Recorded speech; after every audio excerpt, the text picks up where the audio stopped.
आधीने रागाने आरवचा हात त्याच्या खांद्यावरून काढला आणि खाली येऊन म्हणाला, मला सुहानीशी अशा प्रकारे लग्न करायचे नाही ज्यामुळे या दुश्मनीला आणखी खतपाणी मिळेल.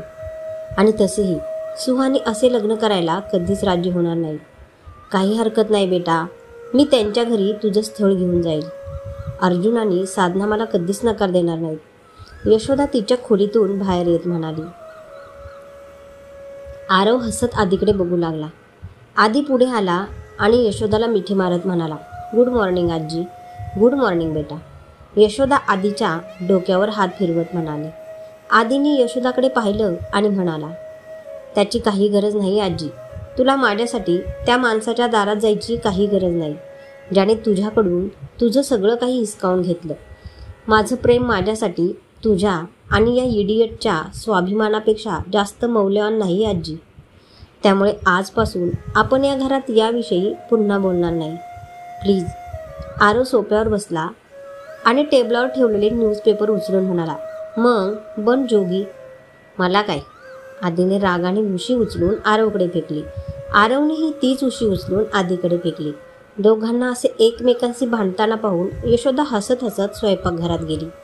भांडण करत दोघेही सोफ्यावर आडवे झाले. तेवढ्यात टेबलावर ठेवलेला टेलिफोन वाजला. आधीने फोनचा रिसिव्हर उचलला आणि हॅलो म्हणाला. पलीकडून गार्ड म्हणाला, सर, अर्जुन शेखावत आरव सरांना भेटायला आले आहेत. काय? आधीने आश्चर्याने विचारले. त्याचा चेहरा पाहून आरव उठला आणि विचारले, काय झाले? तुझ्या चेहऱ्यावर 12 का वाजले आहेत? अर्जुन शेखावत स्वतः स्थळ घेऊन इथे आला आहे का? आरव, अर्जुन शेखावत खरंच तुला भेटायला आलाय. आधीने असे बोलताच आरवने लगेच आधीच्या हातातून रिसिव्हर घेतला आणि म्हणाला, येऊ द्या त्यांना. Okay sir. गार्डने असे सांगताच आरवने रिसिव्हर खाली ठेवला आणि हसायला लागला. पण आधीची काळजी आणखी वाढली. यशोदा हसत हसत स्वयंपाकघरात आली. तेव्हा पायल शीलासोबत नाश्त्याची तयारी करत होती. त्यांना आनंदी पाहून पायलने विचारले, काय झाले आजी? आज तुम्ही खूप खुश दिसत आहे. यशोदा हसत हसत म्हणाली, हो बेटा, आज खूप वर्षांनंतर मी माझ्या आरवला लहानपणी जसा हसत खेळत असायचा तसाच हसत खेळताना पाहिला आहे. आणि हे सर्व तुझ्यामुळे घडले आहे. पायलच्या चेहऱ्यावर हसू उमटले. ती यशोदाजवळ आली आणि तिचा तळ हात दोन्ही हातात धरून म्हणाली, नाही आजी, हे सर्व भोलेबाबांच्या कृपेने झाले आहे. तुम्हाला दिसेल लवकरच आरव सर आपला राग नियंत्रित करायला शिकतील आणि लोकांवर प्रेम करायलाही शिकतील. आणि मग त्यांच्या आयुष्यात कधीही दुःख येणार नाही, फक्त आनंद. पायलचे बोलणे ऐकून यशोदाने पायलच्या गालाला प्रेमाने स्पर्श केला आणि मग तिला मिठी मारली. इकडे आरव हसत त्याचे दोन्ही हात पसरून सोफ्यावर बसला. पण आधी अजूनही काळजीत होता. त्याला एक विचित्र भीती वाटत होती. त्याने वळून आरवकडे पाहिले आणि म्हणाला, आरव, तू जे काही करतो आहेस ते मला अजिबात योग्य वाटत नाही. तो माणूस आपल्या घरी पोचला आहे. मग तुला त्याची भीती वाटत असेल तर जा आणि तुझ्या खोलीत बस. पण आज जंग का ऐलान होणारच. आता समोरासमोर लढाई होणार आहे.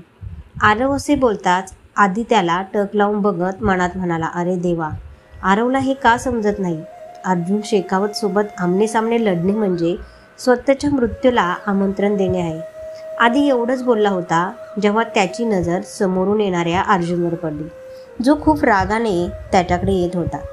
त्याला पाहताच आरव हसत म्हणाला, या मिस्टर शेखावत, मी तुमचीच वाट पाहत होतो.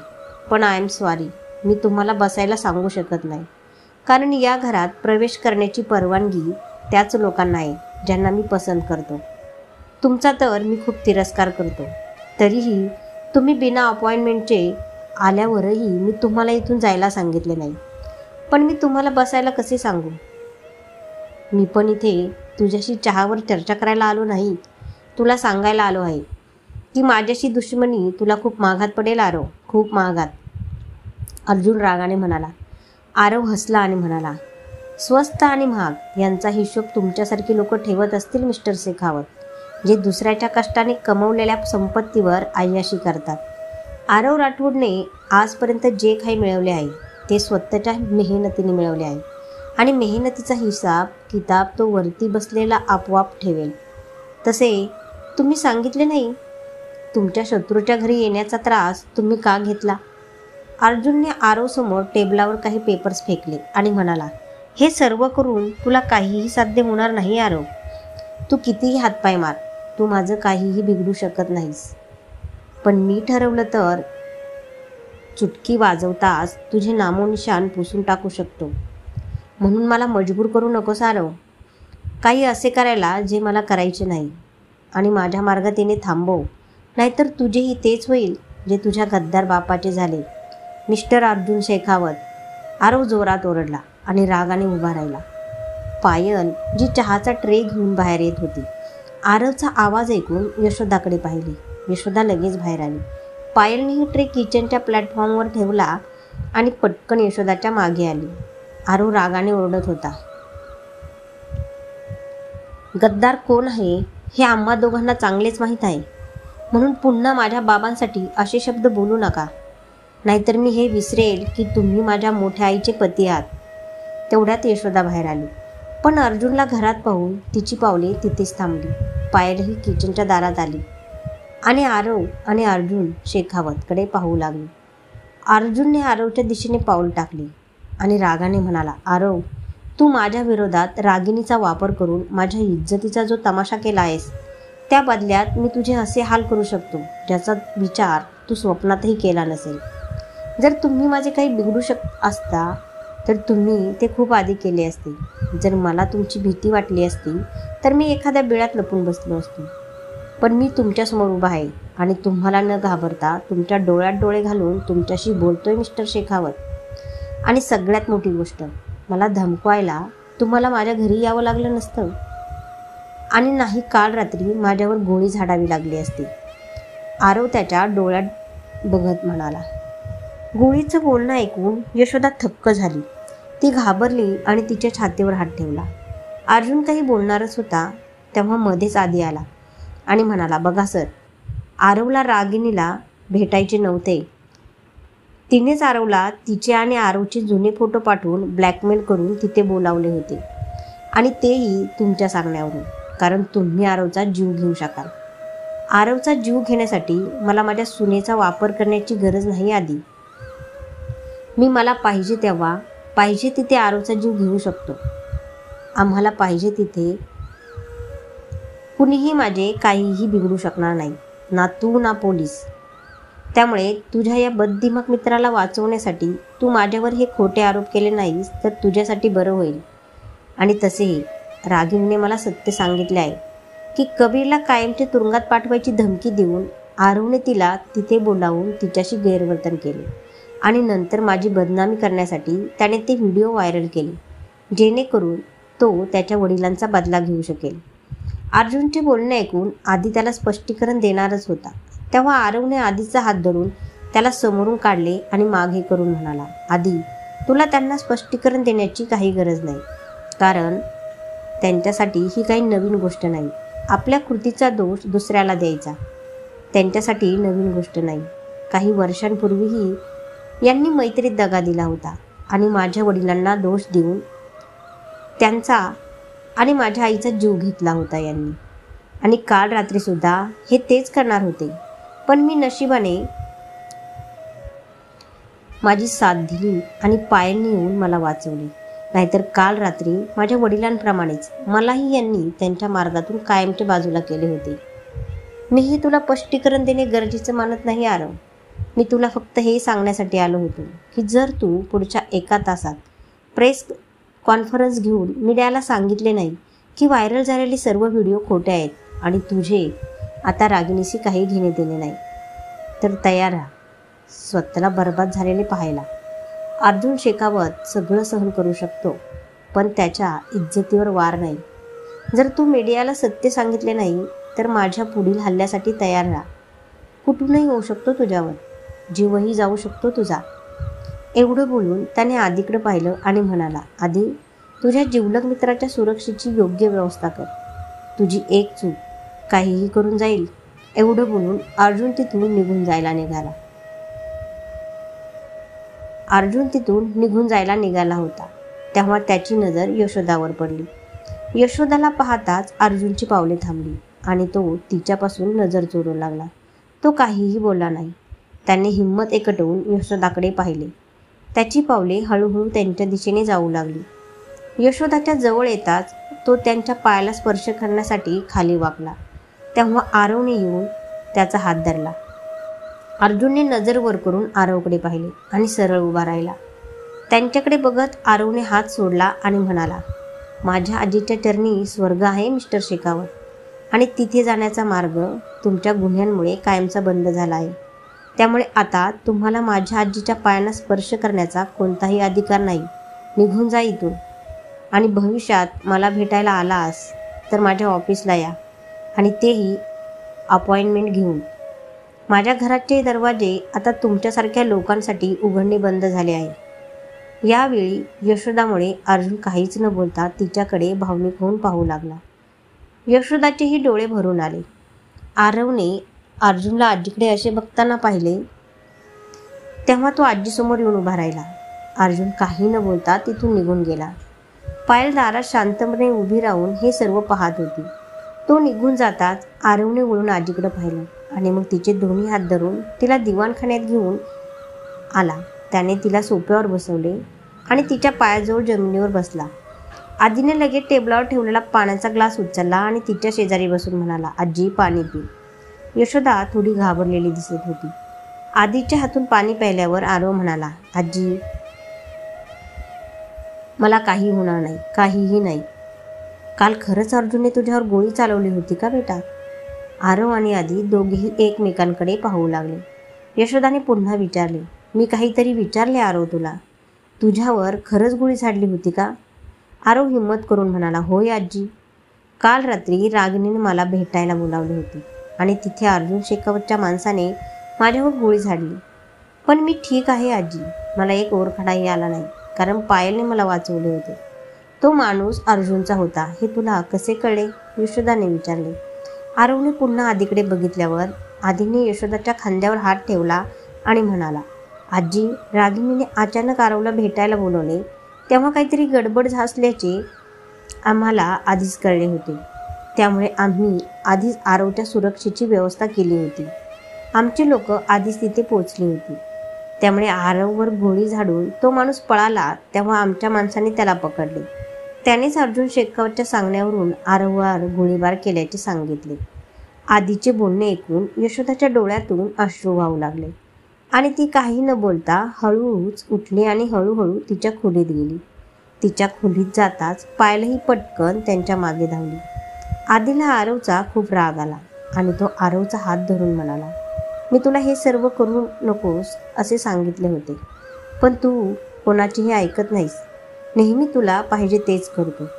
तुझ्यामुळे आजीची तब्येत पुन्हा बिघडली ना आरव. यावेळी आमची खूप मोठी भांडण होतील असे बोलून आधी तिथून निघून गेला आणि आरवने रागाने तिथेच ठेवलेल्या टेबलावर हात मारला. पायलने यशोदाला बेडवर बसवले आणि तिच्या शेजारी बसून म्हणाली, आजी काल मी आधी सरांसोबत तिथे गेले होते. खरंच आरव सरांची माणसं त्यांच्या संरक्षणासाठी तिथे होती. मी त्यांना वाचवलं नसतं तरी त्यांना काही झालं नसतं. यशोदाने उत्तर दिले नाही. अर्जुनच्या धमकीचा विचार करत ती पुतळ्यासारखी बसली होती. तेव्हाच आधी तिच्याजवळ बसला आणि म्हणाला, आजी काळजी करू नको. मी आरवसोबत आहे. मी असताना त्याला कधीच काही होणार नाही. एवढी मोठी गोष्ट माझ्यापासून का लपवलीस बेटा? यशोदाने आधीकडे न बघता विचारले. आधीने तिचा हात धरला आणि म्हणाला, या गोष्टीचं तू काही टेन्शन घेऊ नये म्हणूनच आम्ही तुला काही सांगितलं नाही. तेवढ्यात आरव तिथे आला. यशोदाने नजर वर करून त्याच्याकडे पाहिले आणि म्हणाले, मला आरवशी एकांतात बोलायचे आहे. यशोदाने हे सांगताच आधी आणि पायल तिथून निघून गेले. खोलीतून बाहेर येताच आधीने पाहिले की त्यांचा सगळा स्टाफ रिहर्सलसाठी आला आहे. पायल तू इथेच थांब. आजीला तुझी गरज आहे. मी या लोकांना त्यांचे काम समजावून परत येतो. पायल काही बोलण्याआधीच आधी पटकन तिथून निघून गेला. पायल दाराबाहेर आरव आणि यशोदाचा विचार करत उभी होती. अर्जुनची धमकी तिलाही त्रास देत होती. आरव येऊन यशोदाजवळ बसला पण काही बोलू शकला नाही. यशोदाच्या डोळ्यात अश्रू आले. तुला हे माहीत आहे ना बेटा, तुझ्या आणि आधीशिवाय या जगात माझे कोणीच नाही. यशोदा म्हणाली, आरवने नजर वर करून तिच्याकडे पाहिले, पण यशोदाचे अश्रू पाहून आरवला खूप वेदना झाल्या. त्याने लगेच तिचे अश्रू दोन्ही हातांनी पुसले आणि म्हणाला, आय एम सॉरी आजी, मला माफ कर. मी पुन्हा असे काही करणार नाही ज्यामुळे माझा जीव धोक्यात येईल. पण तू अर्जुनचा तिरस्कार तर करशील ना बेटा, आणि हा तिरस्कारच माझ्या त्रासाचं कारण आहे, यशोदा म्हणाली. आरवने उत्तर दिले नाही. रडत रडत यशोदाने आरवचा चेहरा आपल्या दोन्ही तळ हातात घेतला आणि म्हणाली, आरव, तू माझ्या मुलाची आणि सुनेची शेवटची निशाणी आहेस. तू आहे म्हणून मी जिवंत आहे, नाहीतर ज्या दिवशी मी माझ्या मुलांचे मृतदेह पाहिले त्याच दिवशी मी गेले असते. प्लीज आजी, असं बोलू नकोस. तुझ्याशिवाय मी जगू शकत नाही हे तुला चांगलंच माहीत आहे. माझ्याकडून चूक झाली हे मी कबूल करतो. हे माहीत असूनही की रागिणीने मला कोणत्या तरी हेतूशिवाय भेटायला बोलवलं नसेल, तरीही मी तिला भेटायला गेलो. मी तिला भेटायला जायला नव्हते पाहिजे. पण आजी, मी यापुढे या लढ्यात कधीही माझा जीव धोक्यात घालणार नाही, प्रॉमिस. आरव हे बोलताच यशोदा म्हणाली, बेटा, तू मला दिवसातून 100 वेळा अशी वचने देतोस आणि दिवसातून 1000 वेळा तोडतोस. आजी, मी काय करू? अर्जुन शेखावतबद्दलचा द्वेष माझ्या नसात रक्तासारखा वाहतो. त्यामुळे मी जिवंत असेपर्यंत हा द्वेष माझ्या हृदयातून कधीच नाहीसा होणार नाही. त्याने तुझ्या मुलाचा आणि सुनेचा जीव घेतला हे तू विसरू शकतेस, कारण तू नेहमी त्यांना तुझा स्वतःचा मुलगा मानले आहे. पण मी माझ्या आई आणि बाबांच्या खुन्याला कसे माफ करू? हे सगळं मी विसरू शकत नाही आजी. माझ्या हाताने त्यांच्या चितेला अग्नी दिला आहे. मी भीक मागितली आहे त्यांच्यासाठी कफन खरेदी करण्यासाठी. मी हे सगळं नाही विसरू शकत आजी. अर्जुन शेखावतने माझे पूर्ण बालपण हिरावून घेतले.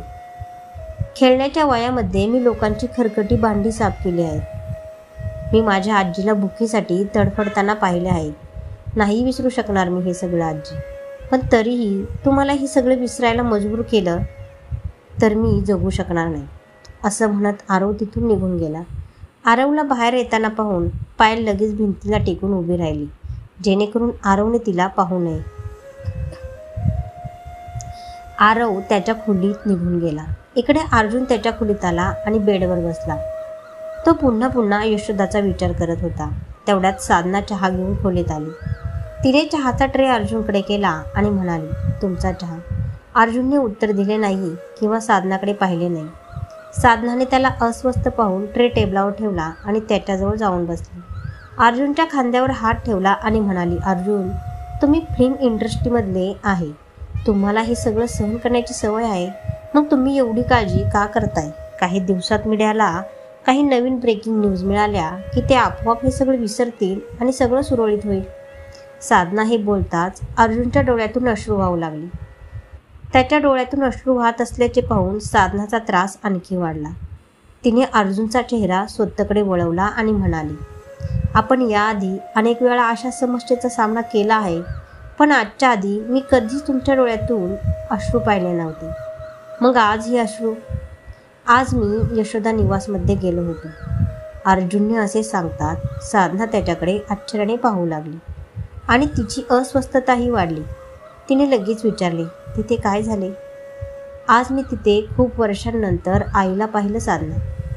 असे बोलताच अर्जुनच्या डोळ्यातून पुन्हा अश्रू वाहू लागले आणि तो म्हणाला, पण तिच्याशी बोलणं तर सोड. आरवने मला तिच्या पायाला हातही लावू दिला नाही.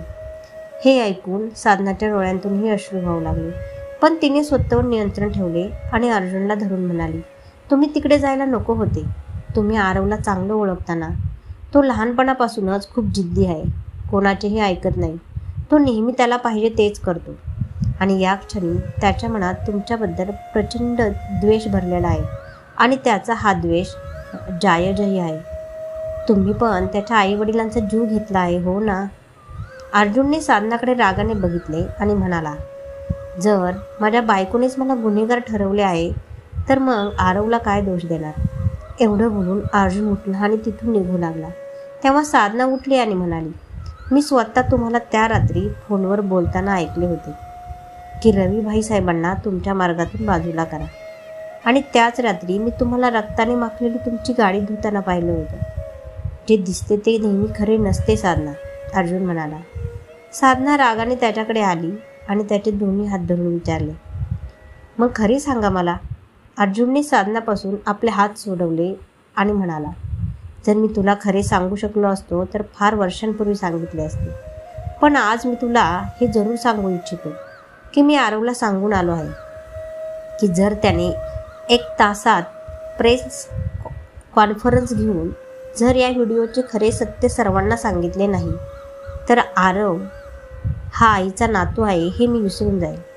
असे बोलून अर्जुन तिथून निघून गेला. दाराबाहेर उभे असलेल्या रागिणीने अर्जुनला बाहेर येताना पाहिल्याबरोबर ती धावत जाऊन खांबाच्या मागे लपली. अर्जुन पटकन निघून गेला. तो निघून जाताच रागिणी खूप खुश झाली आणि म्हणाली, वा डॅड, तुम्ही माझे काम मी न करता करून दाखवले. आरव स्वतःला खूप हुशार समजतो ना. मला धडा शिकवायचा होता ना. आता त्याला सर्वांसमोर माझी माफी मागावी लागेल आणि मग मी त्याला सांगेल, रागिणी काय बला आहे. रागिणी, तू काय बला आहेस हे त्याला आधीच माहीत आहे. बस माझ्या मुलाला अजून समजलेलं नाही. साधना हे बोलताच रागिणीचे डोळे मोठे मोठे झाले. तिने लगेच मागे वळून पाहिले तर समोर साधना उभी असलेली दिसली. तिला पाहताच रागिणीचा श्वास थांबला. साधना तिच्या जवळ आली आणि तिच्याकडे बघत म्हणाली, रागिणी, तुझी वास्तविकता खूप आधीपासून आरवला कळली होती. त्यामुळे जर तुला असे वाटत असेल की आज आरव प्रेस कॉन्फरन्स घेऊन तुझी सर्वांसमोर माफी मागेल तर तू खूप मूर्ख आहेस. कारण माझ्या माहितीनुसार आरव जर आज प्रेस कॉन्फरन्समध्ये आला तर तो तुझे सर्व कारनामे आणि त्या व्हिडिओचे संपूर्ण सत्य मीडियाला समोर आणेल. म्हणूनच तुझ्याकडे अजून वेळ आहे. कबीर थोड्या वेळाने घरी येत आहे. तो येताच त्याला आणि तुझ्या डॅडला सत्य सांग. कारण काल तू तुझी चुकीचे कृत्य लपवण्यासाठी आरववर अगदी सहजतेने सर्व दोष टाकलास आणि अर्जुननेही तुझ्यावर विश्वास ठेवला. कारण त्याला आरव आवडत नाही. पण आरव गप्प बसणार नाही आणि नाही घाबरणारा. म्हणूनच मी शेवट समजावून सांगते, रागिणी, अर्जुनला खरं सांग की तो व्हिडिओ खोटा नाही आणि आरवने तुला ब्लॅकमेल करून तिथे बोलावले नव्हते. हे तुझ्याच हिताचे आहे, नाहीतर तुला खूप पश्चाताप होणार आहे. मॉम, मी पण तुम्हाला शेवटचं सांगते की मी जे डॅडला सांगितलं तेच खरं आहे, रागिणी गर्विष्ठपणे म्हणाली आणि तिथून निघून गेली. साधना रागाने म्हणाली, कबीरने तुला या घरात आणून आयुष्यातील सर्वात मोठी चूक केली आहे रागिणी.